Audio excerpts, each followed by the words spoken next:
Hello everyone, boys and girls, how are you? Boys and girls, this is CJ and ये है कानून का जुनून. So welcome everyone, आप सभी लोगों का स्वागत है. आ जाइए फटाफट. आप लोगों ने थंबनेल देख लिया होगा. हम लोग यहाँ पर सितंबर 2026 स्टूडेंट्स के लिए हम लोग यहाँ पर आज 3 मंथ्स स्ट्रैटेजी के ऊपर चर्चा करने वाले हैं. देखो यार, इसको आप 100 डेज बोलना चाहो तो 100 डेज बोल सकते हो. आप इसको 3 मंथ्स बोलना चाहो तो आप 3 मंथ्स बोल सकते हो. ठीक है ना यार. अभी मैं आपको बताता हूं अपने पास में हकीकत में कितने दिन बचे हुए हैं. थोड़ा सा वीडियो में एंड तक रुकना. काफी खतरनाक रियलिटी चेक मिलने वाला है कि हम लोगों को अगर सितंबर 2026 को आखिरी अटेम्प्ट बनाना है तो हम कैसे बना सकते हैं. ठीक है, तो थोड़ा एंड तक रुकना. एक पूरी स्ट्रेटेजी के बारे में हम यहां पर डिस्कस करेंगे. चलिए, मेरा नाम है सीए चैतन्य जैन. आप सभी लोग प्यार से सीजे सर बोलते हैं. और आइए देखते हैं सितंबर 2026 के लिए हमारे पास में समय कितना है. चलिए आइए, मैं आपको स्टार्टिंग में बस ये बात बोलना चाहता हूं. मैं सिर्फ बिजनेस लॉस की बात नहीं करूंगा. मैंने थोड़ा सा ना इस बार आप लोगों को एक रियलिटी चेक देने के लिए ना मैंने ओवरऑल आपको डिस्ट्रीब्यूशन भी बताने की कोशिश करी है कि आपके पास में कितने नंबर ऑफ डेज हैंड्स में और आप इसको कैसे बेस्ट तरीके से यूटिलाइज कर सकते हो. ठीक है, चलिए तो आ जाइए. सबसे पहले I would like to tell you, do this without fail. Do this without fail मतलब आपको यह काम करना है. इस टाइमलाइन को आप लोगों को फॉलो करना पड़ेगा. मेरी बात समझना. आपके पास में जून, जुलाई और अगस्त, ये 3 महीने हैं. सबसे पहली बात, आप लोगों ने अकाउंट्स की स्ट्रेटेजी देखी होगी. नितिन सर ने भी आपको बहुत सारी चीजें बताई होगी. मैं भी आप लोगों को एक बार बता देता हूं. एग्जाम्स इस बार जल्दी हो रही है. एग्जाम्स आपकी इस बार जल्दी हो रही है. हम लोग यूजुअली देखते हैं सेकेंड वीक के अंदर एग्जाम्स होती है. इस बार फर्स्ट वीक में नहीं, अपने तो 2 तारीख से पेपर चालू हो रहे हैं. 5 तारीख को अपना पेपर है. करेक्ट है, लॉ का.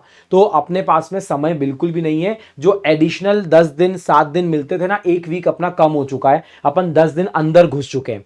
तो इसीलिए अभी आपको शायद ये वीडियो मिल रहा होगा. आई थिंक आपके पास में हाँ, आपके पास में 3-4 दिन और एक्स्ट्रा होंगे जो मई मंथ के हैं. आप उनको छोड़ दो. आप अपनी प्लानिंग जून से करो. ठीक है, मैं अभी रात को कुछ 12 बजे ये वीडियो शूट कर रहा हूं. ठीक है, अभी मेरी बात समझने की कोशिश करना. तो जून को आप कैसे यूटिलाइज करोगे मैं आपको बताता हूं. जुलाई को कैसे करना है मैं आपको बताता हूं. और अगस्त में क्या करना है मैं आपको बताता हूं. मैंने यहां पर लिख रखा है, सबसे पहले जून के अंदर आपको बैकलॉग क्लियर करना है. चलो देखो, अगर 5 सितंबर को अपना लॉ का पेपर है, 2 तारीख को अगर अपने पास में अकाउंट्स का पेपर है, तो भाई साहब अब मेरी बात सुन लो. आप लोगों के पास में ये गोल्डन अपॉर्चुनिटी है, बहुत ही तगड़ी. और वो बात ये है कि यार इस बार ना कुछ स्पेशल ये हो रहा है. पहले भी हुआ है. 5 तारीख को आपका सितंबर का पेपर है. 5 तारीख को आपका लॉ का पेपर है और 2 तारीख को आप लोगों का अकाउंट्स का पेपर है. तो I think this is really good कि हमारे पास में इस बार थोड़े से नंबर ऑफ डेज हमको एक्स्ट्रा मिल गए हैं. हमें यहां पर 2-2.5 दिन पूरे मिलेंगे पढ़ाई करने के लिए, लॉ के लिए. तो वो 2.5 दिन की जो स्ट्रैटेजी है, 3 दिन की, 3rd की, 4th की और 5th के पेपर वाले दिन की, वो मैं ऑब्वियसली अलग से बनाकर दूंगा आप लोगों को. बट अभी आप मेरी बात सुनो. 5 सितंबर को पेपर है तो आपके पास में कुल मिलाकर 90 दिन है. अगर मैं आज से काउंट करूं, 90 से ज्यादा है, बट मैं 90 पकड़ के चलता हूं क्योंकि हम जून के 30 दिन पकड़ के चले, जुलाई के 31 डेज और आपके पास में अगस्त के 31 डेज. करेक्ट है. अब मैं आपको एक बात बताना चाहता हूं. 10 दिन तो आप यहां पर नॉर्मल लॉस निकाल दो. 10 दिन कहां जाएंगे हमको मालूम नहीं चलेगा. बट मैं बहुत ही ज्यादा कंजर्वेटिव चल रहा हूं. अभी आपके पास में मई के भी 4-5 दिन एक्स्ट्रा है. मैं 10 दिन और निकाल चुका हूं. मेरी स्ट्रेटेजी में आप प्लस 15 डेज कर सकते हो क्योंकि मैंने 15 दिन का यहां पर रूम रखा है. यहां पर इतना ब्रीदिंग स्पेस रखी है आप लोगों के लिए. ठीक है, अब मेरी बात समझना. मेरा आप लोगों को एक ही मैसेज है. सबसे पहले अभी आपको जून के अंदर अपना बैकलॉग क्लियर करना है. अगर तुम में से कोई बच्चे हैं, जो बहुत सारे बच्चे हैं जो बैकलॉग लेकर बैठे हैं, जून में तुम लोगों का एक ही धर्म है कि आप लोगों को बैकलॉग क्लियर करना है. और जुलाई ऑनवर्ड्स आपको क्लासेस आपकी ऑलरेडी चल रही होगी तो आपको उन क्लासेस को कंप्लीट करना है. मैक्सिमम जुलाई मंथ को आप क्रॉस नहीं कर सकते हो. जुलाई में आपकी क्लासेस कंप्लीट होगी मतलब होगी. इस बार हमें ऑलरेडी एग्जाम की डेट जल्दी होने की वजह से हम टीचर्स के पास में और आपके पास में भी 15 दिन का समय कम हो गया है. तो थोड़ा सा बेटा ये चैलेंजिंग सिचुएशन ऑलरेडी है. इस बात का ध्यान रखना. नाउ हैविंग सेड दैट, कि अपनी स्ट्रेटेजी जून के लिए क्या है, बैकलॉग क्लियर करना है और जुलाई के लिए आपको पूरा क्लासेस यहां पर देखनी है। लेकिन जुलाई में अब आपका पैरेलल रिवीजन स्टार्ट होगा। मैंने पैरेलल रिवीजन के बारे में पहले भी बहुत सारी स्ट्रेटेजीज बनाई है, मैं अभी वापस बता रहा हूं। अगस्त में आप सिलेक्टिव रिवीजन करोगे सेकंड और साथ में प्रैक्टिस भी करोगे, लेकिन जुलाई के अंदर आपको क्लासेस के साथ में पैरेलल रिवीजन स्टार्ट करना पड़ेगा, ना कि सिर्फ जुलाई में, बट ये काम आपका जून में अभी आप लोगों को स्टार्ट करना है। कैसे करना है मैं आप लोगों को बताता हूं ना। अपने पास में टोटल 2 सिनेरियोस के बच्चे यहां पर रहेंगे। पहले वो बच्चे रहेंगे जिनकी क्लासेस ऑलरेडी चल रही है। अब मैं सिनेरियो नंबर 1 में उन बच्चों को पकड़ रहा हूं जो बच्चे फ्रेशर है, पहली बार सीए फाउंडेशन के लिए अपीयर हो रहे होंगे, है ना, और यहां पर एग्जाम्स दे रहे हैं, या फिर पुराने बच्चे भी है बट उन्होंने क्लासेस लिए, पिछले अटेम्प्ट में पढ़ा नहीं होगा बट इस बार प्रॉपर क्लासेस लेके पढ़ रहे हैं, है ना। तो बेसिकली वो बच्चा है जो फ्रेशर है और क्लासेस ले रहा है। अब देखो, मुझे पता है आप लोगों की क्लासेस ऑलरेडी चल रही है, तो आपको क्या करना पड़ेगा, आपको पैरेलल रिवीजन जून और जुलाई के अंदर स्टार्ट करना पड़ेगा। इसका मतलब क्या हुआ, अब बता देखना, 2 रिवीजन हम लोगों को करने हैं बेसिक। टोटल मैंने 80 डेज का काउंट रखा है। 80 दिनों में मैंने क्या कर रखा है, 56 डेज मैंने रखे हैं रिवीजन नंबर 1 के पैरेलल रिवीजन के लिए, और फिर मैंने 24 डेज रखे हैं आपके सोलो रिवीजन के लिए।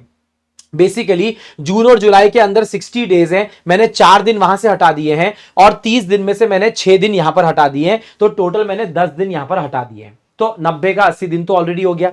56 डेज में आपको रिवीजन करना है पैरेलल, यानी कि आपके पास में कितने सब्जेक्ट है, 4 सब्जेक्ट है। 56 डेज में 4 सब्जेक्ट, मतलब हर सब्जेक्ट को 14 डेज मिलेंगे, और सेकेंड रिवीजन के लिए आपको 24 डेज में 4 सब्जेक्ट है, तो आपके पास में 6 सब्जेक्ट, 6 दिन मिलेंगे हर सब्जेक्ट के लिए। अगर मैं इसमें थोड़ा सा और डिटेलिंग करूं तो देखो आप लोगों को क्या करना चाहिए, 60-40 का आपका एकदम प्रैक्टिकल स्ट्रेटेजी बना के लाया हूं, मेरी बात सुनना। 60-40 का तो आपका यहां पर रेशियो चलना ही चाहिए, चलेगा। 60% आपकी क्लासेस होगी, 40% आपकी सेल्फ स्टडी होगी डेली बेसिस पे। मैं अज्यूम करता हूं आप 12 घंटे मिनिमम पढ़ोगे। 12 घंटे नहीं पढ़ते हो, ज्यादा पढ़ते हो तो आप लोग की अच्छी चॉइस है, कम पढ़ते हो तो आपको 10-12 घंटे पढ़ना ही चाहिए। 12 घंटे पढ़ोगे, 60 दिनों तक आपको पैरेलल रिवीजन करना है। 60-40 का रूल मतलब 12 घंटे में से आपकी 7 घंटे की क्लासेस है और 5 घंटे की आपकी सेल्फ स्टडी है। ऐसे आपके रोजाना के 12 घंटे निकलेंगे। 5 घंटे सेल्फ स्टडी के लिए भाई बहुत बड़ी बात होती है। 5 घंटे में क्या क्या हो जाता है मैं आपको बताता हूं, अब सुनना मेरी बात। अगली बात ये हो सकती है कि अब आपकी चॉइस है, आपको 2 सब्जेक्ट एक दिन में पढ़ने हैं या फिर आपको एक सब्जेक्ट ही एक दिन में पढ़ना है। क्योंकि क्या होगा, 6-7 घंटे की क्लासेस लोगे, रिकॉर्डिंग देखोगे, उसके बाद में रिवीजन चालू करोगे। अब रिवीजन चालू करना है तो 2 तरीके का बच्चा, एक बच्चा बोलता है मैं 2 सब्जेक्ट एक दिन में रिवाइज करूंगा, एक बच्चा बोलता है कि नहीं मैं एक ही सब्जेक्ट पढ़ूंगा लगातार 6-7 दिन तक, फिर उसको साइड में रखूंगा, फिर आगे जाऊंगा। आई थिंक दोनों चीज अपने जगह सही है, मैं दोनों के लिए आपको यहां पर रास्ता बता देता हूं। अगर आप लॉ और मैथ्स को साथ में लेते हो और आप अकाउंट्स और इकोनॉमिक्स को साथ में लेते हो, एक अच्छा कॉम्बिनेशन है एमसीक्यू और सब्जेक्टिव, एमसीक्यू और सब्जेक्टिव। आपको लॉ को और यहां पर अकाउंट्स को 2.5 घंटे देना है और मैथ्स और आपको इकोनॉमिक्स को 1.5 घंटा देना है, और 1 घंटा आपको राइटिंग प्रैक्टिस करनी है रोजाना। अगर आप ये भी करते हो ना बच्चा, तो आप देखो 2.5 घंटा और 1.5 घंटा, ये आपका 4 घंटा हुआ, और 1 घंटे की राइटिंग प्रैक्टिस हुई 5 घंटा। 5 घंटे में आपने क्या कर लिया, 2 सब्जेक्ट भी पढ़ लिया और राइटिंग प्रैक्टिस भी कर लिया और आपने क्लासेस भी कंप्लीट कर लिए। कितना अच्छा लग रहा होगा। और अगर आप वो वाले बच्चे हो जो 1 सब्जेक्ट अ डे करना चाहते हैं तो मुझे कॉमेंट करके बताना, आप अगर इस कैटेगरी में फॉलो हो रहे हो तो बेटा फिर आपके पास में सिंपल है, 14 डेज है आपके पास में, करेक्ट है। 14 दिन का समय आप लोगों के पास में है, रोजाना आप 5 घंटे पढ़ोगे तो एक सब्जेक्ट के लिए 14 दिन है ना आपके पास में, ये बताया ना मैंने आप लोगों को। देखो ना, एक घंटे एक सब्जेक्ट के लिए 14 डेज है अपने पास में पहले रिवीजन के लिए। जून और जुलाई की बात कर रहे हैं अपन, है ना, 60 दिन की बात कर रहे हैं ना अपन यहां पर। देखो तो आप क्या कर सकते हो, 14 डेज रोजाना 5 घंटे एक ही सब्जेक्ट को लगातार पढ़ोगे। लेट्स से लॉ लेते हो तो लॉ के लिए आपके पास में 70 घंटे 14 डेज है। मैं आपको यह भी बता के दूंगा कितने टाइम में कितना आपको पढ़ना है। चलो देख लेते हैं।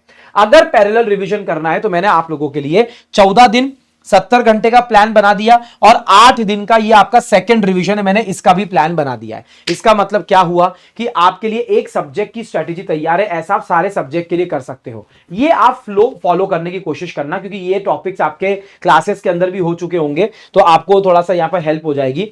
कंपनी लेना, नेगोशिएबल लेना, एलएलपी लेना, आईआरएफ लेना, कॉन्ट्रैक्ट लेना, सौगा लेना और आईपीए लेना। 1.5 दिन 1 दिन के अंदर एलएलपी आईआरएफ दोनों हो जाना चाहिए आपका। कॉन्ट्रैक्ट 4 दिन के अंदर, सौगा 3 दिन के अंदर और इंडियन पार्टनरशिप एक्ट 2 दिन के अंदर। ऐसे 14 दिन में, यानी कि हर दिन 5 घंटे पढ़ोगे तो 70 घंटे में आपका लॉ कंप्लीट होना चाहिए। और सेकेंड रिवीजन आपका होगा यहां पर 8 दिनों के अंदर। ठीक है, 8 दिनों के अंदर मतलब ये 40 आवर्स होगा आप लोगों का। बट ये मैंने आवर्स क्यों नहीं लिखा है, क्योंकि ये आपका अगस्त का रिवीजन है बेटा। दिस रिवीजन इज फॉर अगस्त, इस बात का ध्यान रखना। और अगस्त में आपके पास में क्लासेस नहीं रहेगी, so you can give more number of hours for these things. तो आप इस 8 दिन की स्ट्रेटेजी को और आगे बढ़ा सकते हो। मैंने तो 24 डेज लेकर चला है, तो चारों सब्जेक्ट में मैंने डिवाइड किया है, लेकिन आप इसको और थोड़ा आगे ले जा सकते हो। ठीक है, अब देखो, ये है अपना पहली कैटेगरी का बच्चा, जो मैंने आपको पहला सिनेरियो बताया है। फिर भी मैं अगर आपको बोलूं सेकंड कैटेगरी का बच्चा भी हो सकता है, वो बच्चा कौन हो सकता है बेटा? वो बच्चा हो सकता है जिसकी क्लासेस ऑलरेडी कंप्लीट हो चुकी है, रिपीटर होगा, आप एग्जाम वापस देना चाह रहे हो। रिपीटर शब्द अच्छा नहीं है, बट मैं आपको प्रैक्टिकली बोल रहा हूं, आपने पिछली एग्जाम दी, अच्छा नहीं हो पाया, कुछ रह गया, एवरेज रह गया, फलाना दिन का जो भी हो, आपकी क्लासेस कंप्लीट हो चुकी है, आप क्लासेस नहीं ले रहे हो, आप खुद ही पढ़ाई कर रहे हो, तो बेटा फिर बात सुनो ना यार, आपके लिए गणित बहुत सिंपल है यार। आपके लिए टोटल नंबर ऑफ डेज 80 है। हर सब्जेक्ट के लिए आपके पास में कितना टाइम होगा, तो मैंने उसको डिवाइड किया है। अकाउंट्स और लॉ को आपको 25-25 दिन देना चाहिए, और आपको मैथ्स और इकोनॉमिक्स को 15-15 दिन देना चाहिए। ऐसा 50 और 30 80 दिन का यहां पर आपको बाइफिकेशन करना चाहिए। अब आपके रिवीजन में बेटा टोटल 3 रिवीजन तो आना ही चाहिए, क्योंकि आपकी क्लासेस ऑलरेडी कंप्लीट हो चुकी है। तो आपके 3 रिवीजन कैसे होंगे मैं आपको बताता हूं। 14 दिन तो फिक्स है, पहले वाले जो पिछले देखे थे आपने। 8 दिन फिक्स है, जो मैंने आपको पहले बताए थे। आपके लिए मैंने 1 दिन पूरा राइटिंग प्रैक्टिस के लिए रखना है आपको। 1 दिन तबीयत से 50-100 क्वेश्चन लिख लो, प्रैक्टिस कर लो, सारे सेशंस देख लो, बताने वाला हूं सारे resources at the end of this session. और मैंने आपके लिए 2 दिन निकाले हैं बेटा, ये थर्ड रिवीजन है आपका एक तरीके से, जिसे मॉक रिवीजन बोलता हूं। अगर तुमने ये 2 दिन का रिवीजन पहले ही कर लिया ना, तो एग्जाम वाले 2 दिन में आपको मजे आ जाएंगे बेटा। आप लोग एकदम आउटस्टैंडिंग परफॉर्मेंस दोगे, क्योंकि आपका ऑलरेडी रिवीजन हो चुका है। ये उस बच्चे के लिए है जिसकी कोई क्लासेस का लोचा नहीं है, क्लासेस वासेस सारी कंप्लीट है। अब आपके पास में क्या क्या रिसोर्सेज हो सकती है, तो मैं आप लोगों को बता देता हूं। मैंने सिंगल बारकोड बनाया है, इस बारकोड को आप स्कैन करोगे, आपका काम कंप्लीट हो जाएगा। आपको सारे लिस्ट मेरे फाउंडेशन की भी मिलेगी, नीचे इंटरमीडिएट की मिलेगी, आपको फाउंडेशन वाले अंदर जाना है। सर आपने क्या क्या दे रखा है? अरे यार सुनना, डिटेल्ड वन शॉट्स हैं, वन शॉट सारे टर्बो वाले हैं, एक कॉम्प्रिहेंसिव प्लेलिस्ट बना रखी है, इसी बारकोड के अंदर आपको सब कुछ मिल जाएगा। मेरा कॉन्ट्रैक्ट एक्ट का वन शॉट है, कॉन्ट्रैक्ट कैप्सूल। राइटिंग प्रैक्टिस के लिए RRR सीरीज है, जिसमें 2.0 3.0 सब कुछ है। लॉ 211 टोटल 30 डेज का तैयार हो चुका है। लॉ 211 से अच्छे क्वेश्चंस फंसे हैं अपने, एकदम बढ़िया, एकदम शानदार तरीके से। राइट 1 पेपर विथ मी 2 बार कर चुके हैं अपन, 2 पेपर अपन लिख चुके हैं, वो आप भी लिख सकते हो मेरे साथ में। Full day marathon case study का हो चुका है, लॉथॉन हो चुका है। और अभी हाल फिलहाल में नए सेशंस मैंने कौन से लिए, जो मई 2026 के लिए लिए थे, आपके लिए भी रेलेवेंट है।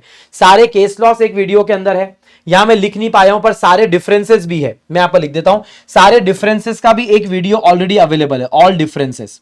ठीक है, फिर मेरे LDR जितने बुक के अंदर लास्ट डे रिवीजन है, इसके 2 पार्ट ऑलरेडी आप लोगों के पास में अवेलेबल है। और टॉप 92 क्वेश्चंस का मैंने एक सेशन लिया था, जिसके अंदर पिछले 5 अटेम्प्ट के ऑल MTP RTPs वगैरह सब कुछ इसके अंदर ऑलरेडी आ चुका है। ये सेशन भी इसी के अंदर मैंने लिंक डाल दी है। And there are more sessions to come आपके रिवीजन के लिए, डू नॉट वरी। तो आप इस रिसोर्स को यहां पर जैसे स्कैन करोगे, आपका काम यहां पर कंप्लीट हो जाएगा। तो ये एक छोटी सी स्ट्रेटेजी है जो मैंने आप लोगों के लिए बनाई है। वैसे तो बहुत सारी चीजें होती है बेटा जीवन में, आप लोग थोड़ा बहुत AI भी यूज कर सकते हो। मैं आपको सही बताऊं, आपको एक एक्स्ट्रा टिप देना चाहता हूं। मैं बैठे बैठे कुछ ट्राई कर रहा था, तो देखो ना, मैंने पता है क्या किया, यहां पर मैंने ना जेमिनाई खोला, और मैंने जेमिनाई खोल के क्या किया मैं आप लोगों को बताता हूं।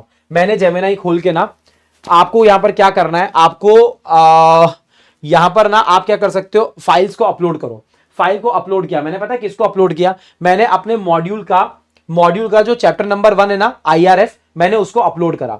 और मैंने यहां पर बोला make the summary notes for quick revision and make 10 MCQs for test. आप ना ये अपने लॉ के लिए, क्या लॉ के लिए एमसीक्यूज तो सिर्फ रिवीजन के लिए काम आएंगे, बट आप किसके लिए कर सकते हो, आपके मैथ्स और इकोनॉमिक्स के लिए।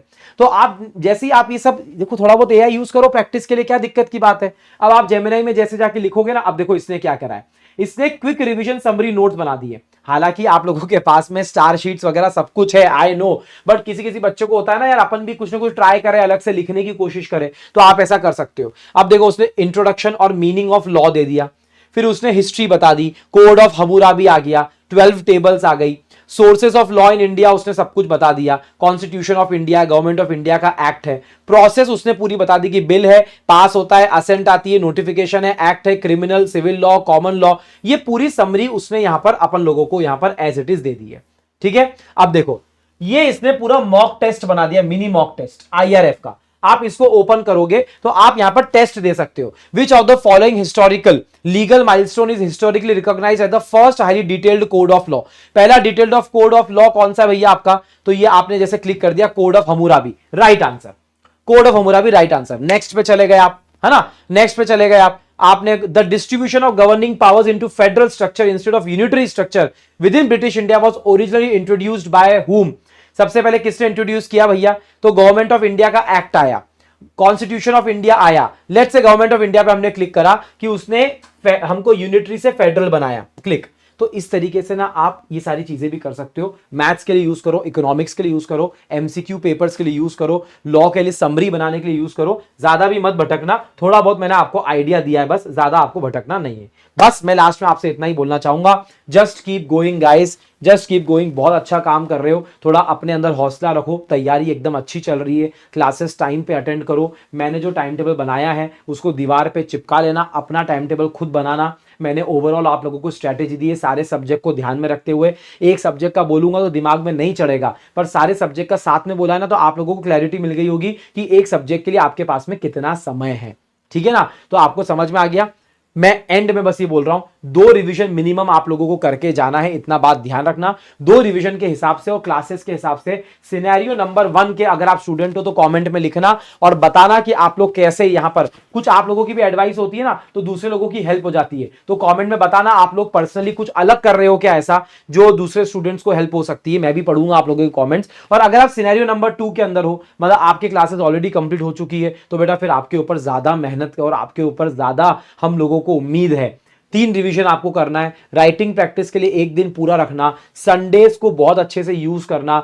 एक संडे को एक पेपर लिखोगे तो बहुत ही अच्छा हो जाएगा बच्चा। और दूसरी बात यह है कि आपको मॉक रिवीजन करना है 2 दिन वाला। इस बार अपने पास में एनीवे छुट्टी है 2.5 दिन की, तो अपन उसकी स्ट्रेटेजी बहुत अच्छे से बनाएंगे, बट अपन को पहले से 2 दिन का रिवीजन करके रखना है। So just keep going. Thank you so much guys, इस वीडियो के लिए इतना ही। This is CJ signing off for today. I will see you guys in the next one with a different topic and with a lot my energy. Until then, thank you so much, bye bye, take care, and most importantly love you all. Thank you so much guys, bye bye bye.